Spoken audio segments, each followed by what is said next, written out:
This is QTV News. I am Marietu Sidibe and thanks for joining us. First, the main local and international news headlines. In local news, charged with rioting, unlawful assembly and destruction, 8 members of the banned Years Jotna movement appear in court. The Cost of Hunger in Africa report was launched by the government and UN agencies in the Gambia. The First Lady, Fatou Bah Barrow, commits to ending AIDS epidemics in the Gambia as she attends a forum organized by GAMNASS. In international news, why is the UN's largest peacekeeping force failing to keep the peace in DR Congo? And what is behind the mass evictions in Lagos, Nigeria?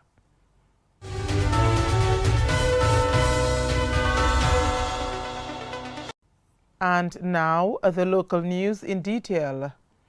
3 days after the violent protest on Sunday, 8 members of the now banned Years Jotna movement have appeared before a court in Kanifing, charged with rioting, unlawful assembly and destruction. As Alusise reports, the case has been transferred to High Court and 8 have been remanded at Mile 2. It wasn't until 1 p.m. local time that they started to arrive at the Kanifing Magistrate Court amidst high security presence. Security personnel had been deployed as early as 7 a.m. to occupy the court's premises. The 8 accused persons have been detained at different police stations. They appeared before Magistrate PM Sar. The accused persons are Abdunjai, Ibrahim Kitim Jaju, Sirif Sanko, Haji Suwane, Fantambalo, Karim Toure, Yankoba Dabo and Mukhtar Sise. On count 1, the 8 accused persons are charged with unlawful assembly, contrary to Section 70 of the Criminal Code Laws of the Gambia. The charge sheet states that the accused persons on or about the 26th of January 2020 at Stinkhorn and diverse places around Old Josuan in the Kanifing municipality jointly and unlawfully took part in an unlawful assembly, thereby committed an offence. On count 2, the 8 are charged with disregarding the proclamation made by Deputy Superintendent of Police Alhaji Jallo in the name of the President of the Republic to disperse peacefully, thereby committed an offence. And on count 3, they are charged with destruction by setting the GTTI's waiting shed on fire, thereby committed an offence. Representing the Inspector General of Police, Prosecution Counsel Mamadou Doumbouya Mbalo submits that the court doesn't have the jurisdiction to try the matter and asks for the case to be transferred to the Special Criminal Division of the High Court. He argued that count 3 is a capital offence. He also wanted the court to remand the accused persons pending their appearance at the High Court.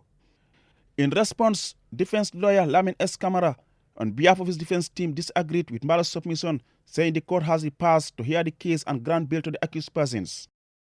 The Special Criminal Division, he countered, only deals with capital offences, contrary to the charges pressed on the accused persons. Lawyer Kamara queried as to why the matter was brought to the court in the first place if it does not have the jurisdiction to hear the matter as mentioned by Prosecution Counsel Mbalo. But Mbalo said it was provided in the Constitution that an accused person in custody must be arraigned before a court within 72 hours. Having listened to the submissions and replies by both parties, Magistrate PM Sar ruled that the case be transferred to the Special Criminal Division while remanded accused persons at the State Central Prison Mile 2, pending their appearance at the High Court. She rules that the accused are arraigned soonest to take their plea. Lawyer Lamin S. Kamara is the lead counsel for the accused persons. Well, we're a bit disappointed, but we will take it in good faith. The accused persons have been remanded after the arguments before in the court. As you know, they have been charged with 3 counts, 2 of which are bailable straight away. The last one, we argued, my position is that it is still bailable, notwithstanding the fact that it's punishable by a sentence of life imprisonment. The magistrate disagreed with me, but as lawyers, we are agree to disagree. Or disagree to agree with the ruling of the court, sorry. So what we will do is that we will file an application in the High Court tomorrow immediately. Thank you so much. You're welcome, thank you. Handful of sympathizers gathered at the court's entrance to show solidarity as the accused persons were whisked away to Mile 2.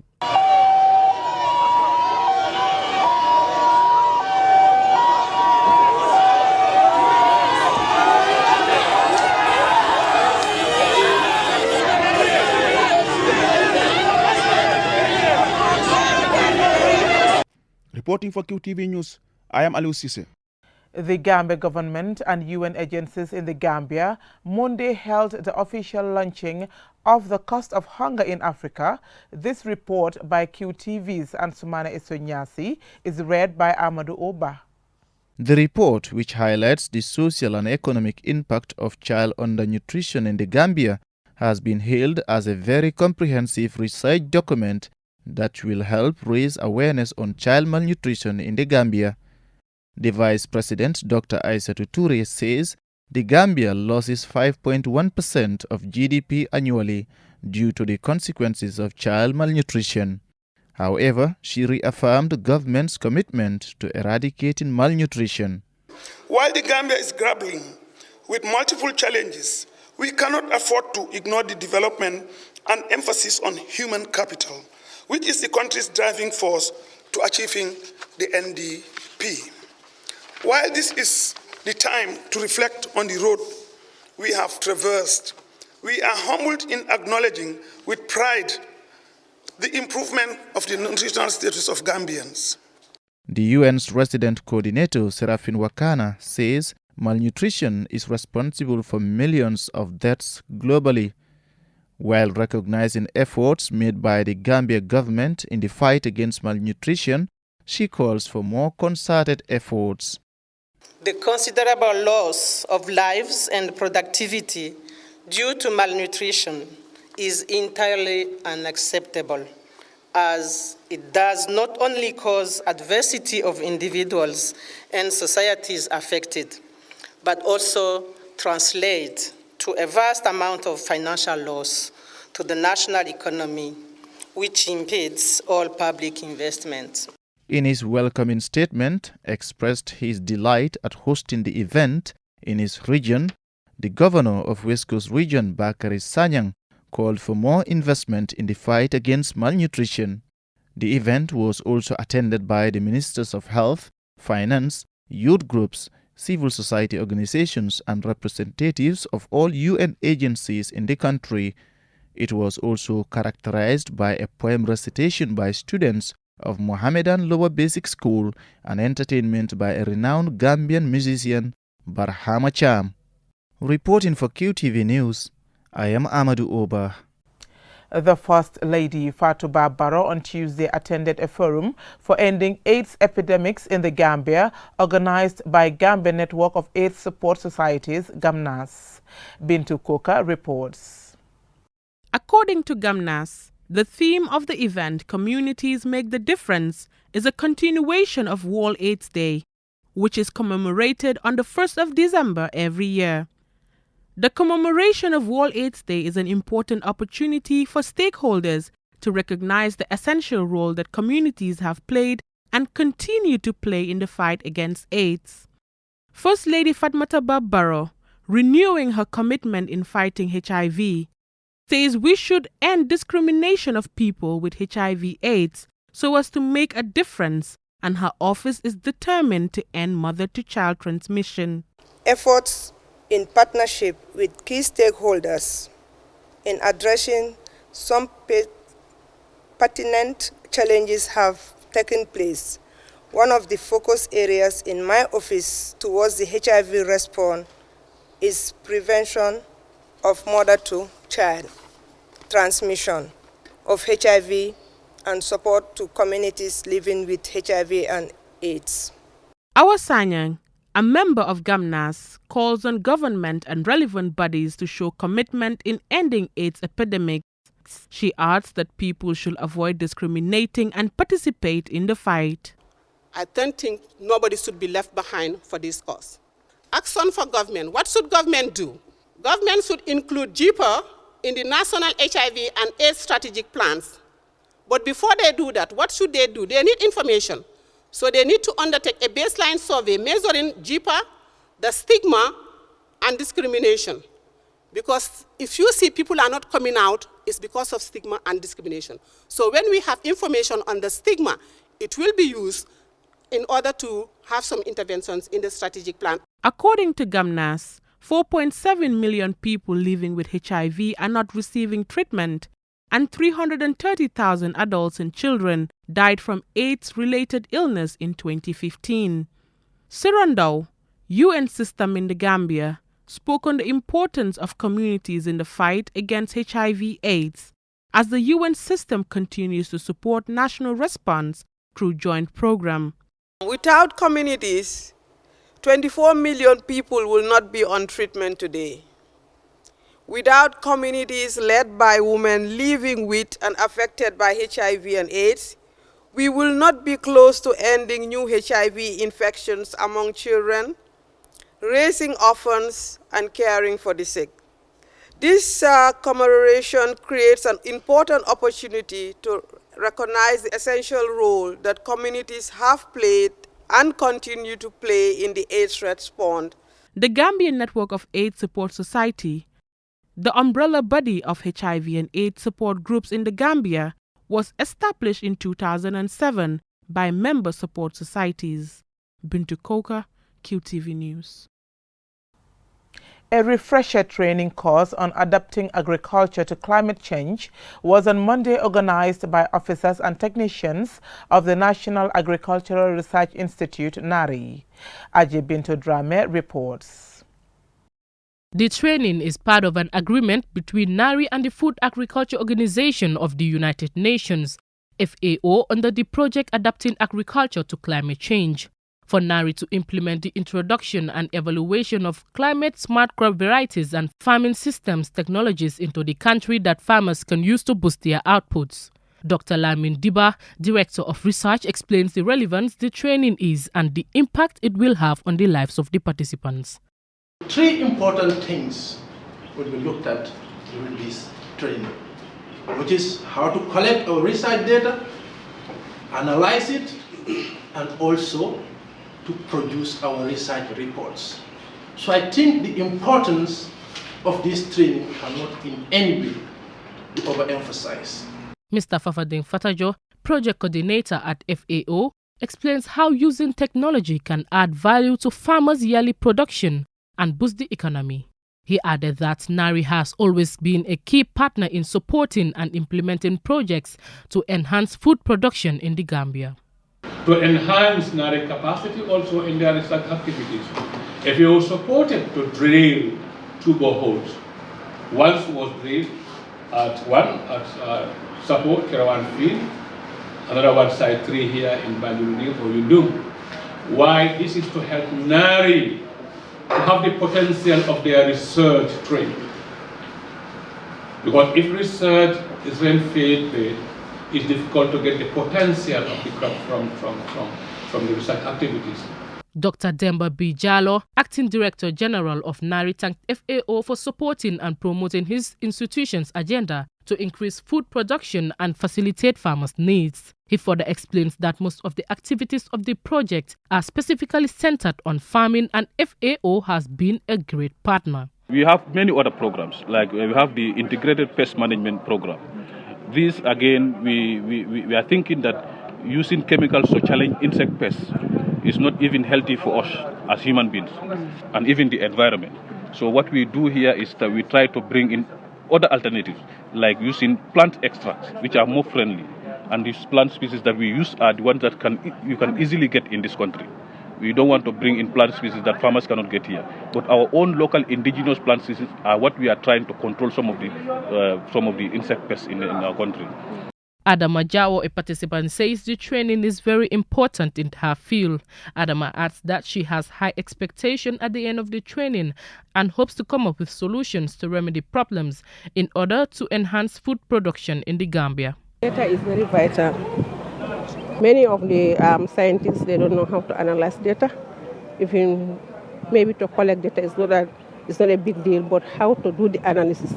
And analysis is very important. Without analysis, you cannot come up with your report.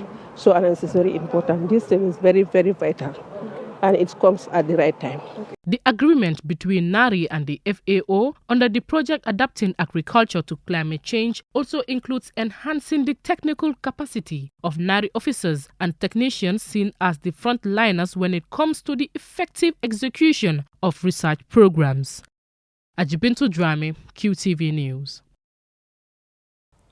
The Gambia Student Nurses Association over the weekend published its first book titled Know Your Status and Save a Life in 1 Minute. Bintu Koka attended the launching and she now reports.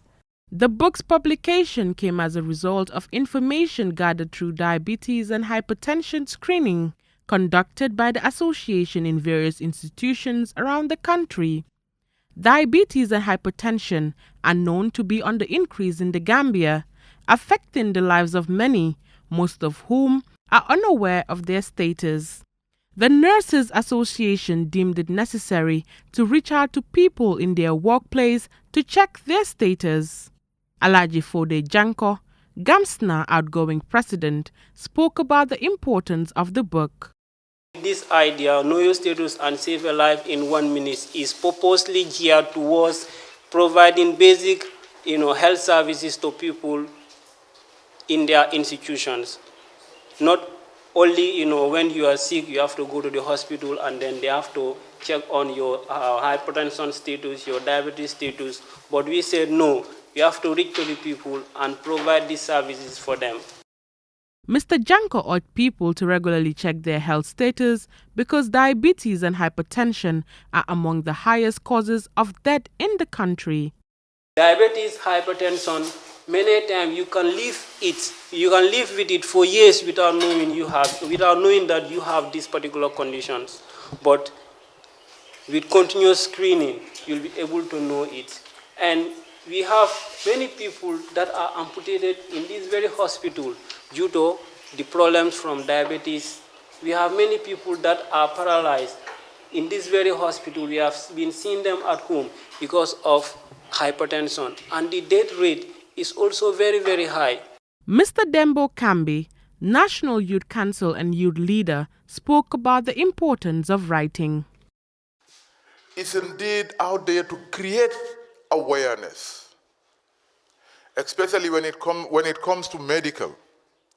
Taking notes, writing, even helps in the way we take care of patients. So meaning, every health personnel or every nurse should be a good writer. We must keep records. Mr. Kambi encourages young people to unite as they are the future of the country. He adds that the Gambia will never develop without combined efforts by everyone. Together as young people, the future of this country lies in our hand. For Gambia to develop, for us to have a healthy society, lies in our hands. Diabetes and hypertension are among the non-communicable diseases and kill around 41 million people. That is about 71% of all deaths worldwide each year. Bintu Koka, QTV News. We will go with a short commercial break, and when we return, we hear about a national consultative forum to end open defecation in the Gambia. And in international news, why are the UN peacekeeping force failing to keep the peace in DR Congo? Join us after the break for these stories, sports news and more. Oh yes! QCell has exhausted the number 3 series, the 50, 51, 52 and 53 number series. We are expanding and introducing another new number series starting with 58 and 59. With the 58 and 59 numbers, you can call any QCell number for the same on-net charges. You get the same great service at the exact same charges offered to numbers in the 3, 50, 51, 52 and 53 series. The family is even bigger now. For more information, call customer care on 111. QCell, we innovate, others follow.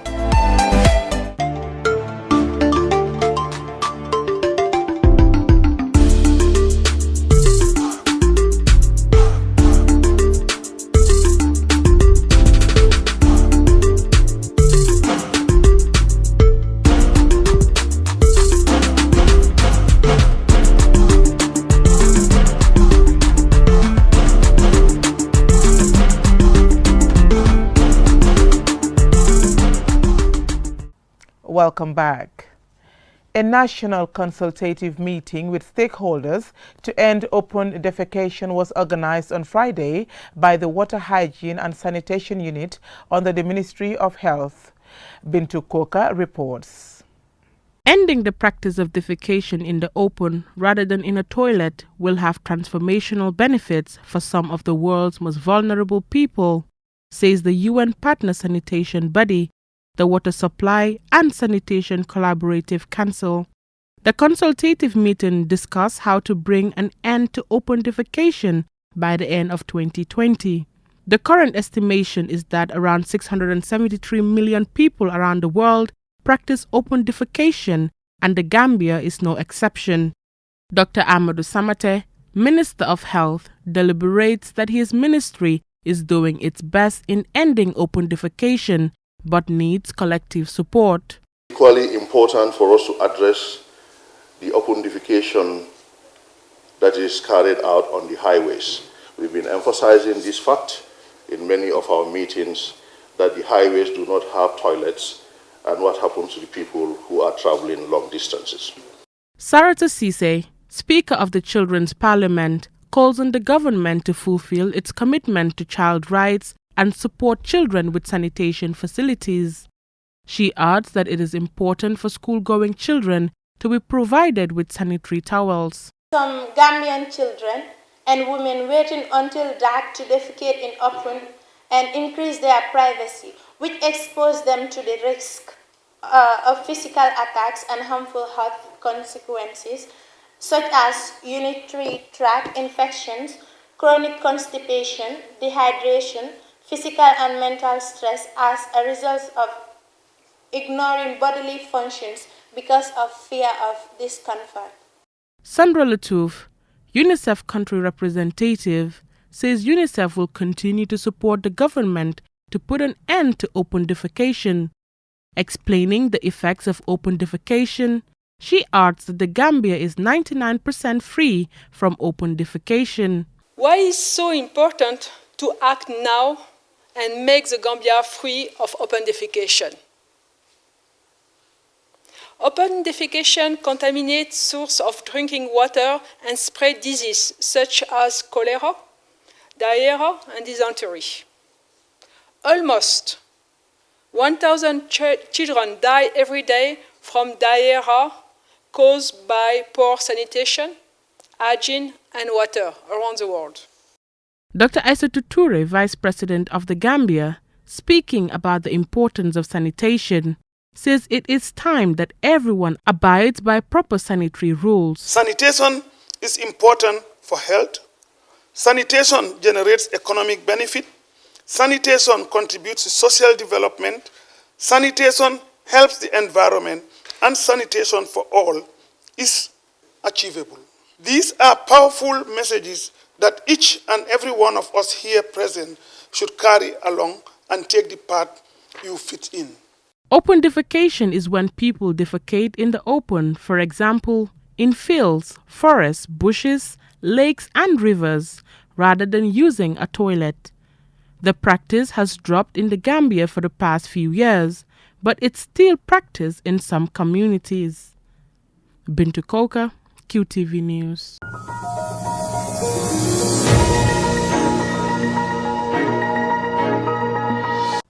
In international news, a UN peacekeeping force, which at 16,000 is currently its largest anywhere, is being accused of being completely ineffectual in keeping the peace. Despite the mission's 20-year presence in the country, armed militants continue to terrorize the Democratic Republic of Congo.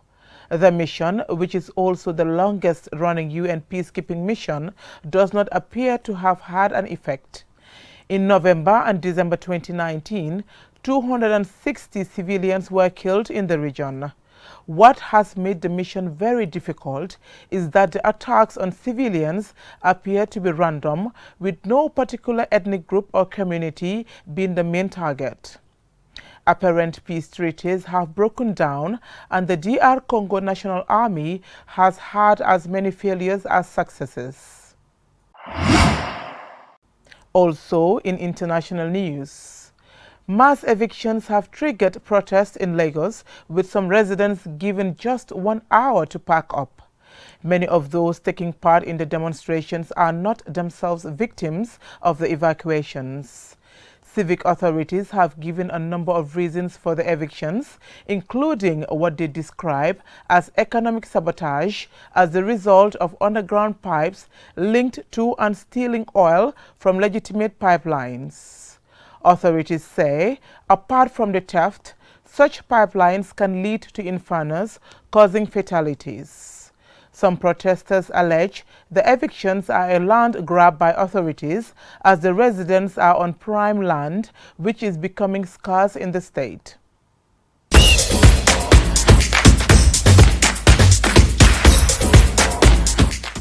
Here to give us the latest sports news is Aliou Cisse. Aliou, what do you have for us today? Thank you very much, Mariatu. We're starting with a very sad story because the first player from DR Congo to play in Europe, Leon Mukane, has died at the age of 90 in the Belgian city of Ghent. He had settled in Ghent, where he had begun his time in Belgium, and so opened the door for other African players to play in the country. Mukane grew up in Leopoldville, now Kinshasa, and was discovered when Sporting Lisbon toured Angola in 1954 and made a trip to neighboring Belgium, Congo, as it was known at the time. In Ghana, a football fan, Michael Sow, is recovering from an eye injury he sustained after clashing with a boxer, Patrick Alote, during a crucial game between Hearts of Oak and Asante Kotoko in Ghana. The fan was allegedly beaten by the boxer after he was said to have provoked the boxer after his team, Kotoko, scored. He had denied provoking the boxer, and then he reported the matter to the police station, even though the boxer and his team are working on resolving the matter outside the police. And now to Saudi Arabia, where Saudi Arabian club Al Ittihad have confirmed signing Ivory Coast Wilfred Bony on a 18-month deal. He joined the club as a free agent. I mean, he has not played active football since the last African Cup of Nations in Egypt. He had made 52 appearances for Ivory Coast as a senior national team player. So, Mariatu, that's all we have for the sports news today. Thank you very much, Aliou, for the sports news. Before we end this bulletin, let's take a quick look at our main stories. In local news, charged with rioting, unlawful assembly and destruction, 8 members of the banned 3 Years Jotna movement appear in court. The Cost of Hunger in Africa report was launched by the government and UN agencies in the Gambia. The First Lady, Fatou Bah Barrow, is committed to ending AIDS epidemics in the Gambia as she attends a forum organized by GAMNASS. In international news, why is the UN's largest peacekeeping force failing to keep the peace in DR Congo? And what is behind the mass evictions in Lagos, Nigeria? That's all we have for you in this edition of the news. Join us tomorrow for more news. Thank you for watching.